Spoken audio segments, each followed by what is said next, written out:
आज मैं आप लोगों से एक बात बताना चाहता हूँ कि हम लोग जहाँ भी हैं, जिस भी स्तर पर अभी काम कर रहे हैं, चाहे वो जॉब कर रहे हो या बिजनेस कर रहे हो, प्रोफेशनल जो हमारा अ, व्यावसायिक काम है, मैं उसकी बात कर रहा हूँ।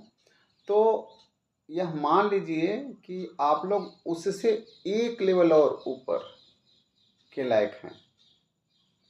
अभी आप जहाँ भी हैं वो इस वजह से हैं क्योंकि तब आपको आपकी क्षमता का पता नहीं था या फिर आपको किसी ने गाइड नहीं किया। बहुत सारे लोगों को आपने देखा होगा कि वे लोग जॉब करते हैं और फिर उसमें अपना डिपार्टमेंटल एग्ज़ाम दे करके उससे और ऊपर का जॉब ले लेते हैं, क्योंकि तब उनको उनके इंटेलिजेंस का ज्ञान हो जाता है कि मेरे पास कितनी बुद्धि है, क्या स्किल है मेरा, मैं किस लायक हूँ, क्या स्टैंडर्ड है मेरा। तो वे लोग फिर और प्रयास करते हैं और अपने ऊपर का जॉब ले लेते हैं। तो एक बात मैं हमेशा बोलता हूँ कि सफलता संयोग से भी मिल सकती है, पर हर असफलता का कोई ना कोई कारण जरूर होता है। जैसे आपने कोई एग्ज़ाम दिया, कोई बहुत बड़े लेवल का एग्ज़ाम दिया और आपने कुछ ही तैयारी की है, पूरा तैयारी नहीं किया, तो वहाँ जाने के बाद या तो आपके कोई जान पहचान का मिल गया उस इंटरव्यू में, या तो फिर ये हो सकता है कि आपको वही सवाल पूछा गया आपसे जो आप पढ़ करके गए हैं, जिसकी तैयारी करके गए हैं। पूरा सिलेबस आपने नहीं पढ़ा, बट जितना सिलेबस आपने पढ़ा हो सकता है उसी में से कोई एग्जाम में आ जाए। तो ये तो एक संयोग हुआ ना, और आप सफल हो गए, आप सिलेक्टेड हो गए। और कोई पूरा बुक पढ़ करके गया और फिर भी वो रह जाता है मेरिट में।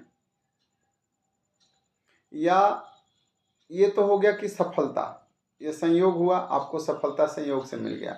अब असफलता का कोई ना कोई कारण जरूर होता है। मैं वही बता रहा हूँ कि आपने फॉर्म ही फिलअप नहीं किया और जब आपके पड़ोस वाला सिलेक्ट हो गया तो बताया कि वहाँ पर तो वही सवाल आया जो हमने पढ़ा था, इतने लेवल नीचे का सवाल पूछा गया था, या वहाँ पर ये व्यक्ति थे जो हम दोनों के जान पहचान के थे। तब आपको अफसोस होता है कि उफ, अगर मैं भी एग्ज़ाम दिया होता तो मैं भी आज तुम्हारी जगह पर होता या तुम्हारे साथ होता। तो ये एक कारण हो गया कि आपने फॉर्म ही नहीं भरा। तो प्रयास करना गलत नहीं है, प्रयास करते रहना चाहिए। और आप अभी जहाँ भी हैं उससे एक लेवल ऊपर का हमेशा सोचिए। एक लेवल ऊपर जाने के बाद फिर आप सोचिए कि मैं इससे और एक लेवल ऊपर जा सकता हूँ। बहुत सारा आप लोग एथलेटिक्स वगैरह में देखते होंगे कि कोई 100 किलो वजन उठा लिया, फिर उससे 110 किलो उठवाया जाता है, फिर 120 किलो उठवाया जाता है, तो वो उठाते चला जाता है। बहुत 4-5 लेवल ऊपर जाने के बाद उसको पता चलता है कि अब मेरे से नहीं उठ रहा है। इसका मतलब कि जब फर्स्ट टाइम उसने 100 किलो उठाया था तो उसको ज्ञान नहीं था कि मैं 120 किलो भी उठा सकता हूं, और फिर उसने 120 किलो उठाया। तो इस तरह से प्रयास न करना एक बहुत बड़ी मूर्खता होती है। सफल होना असफल होना ये अलग विषय है।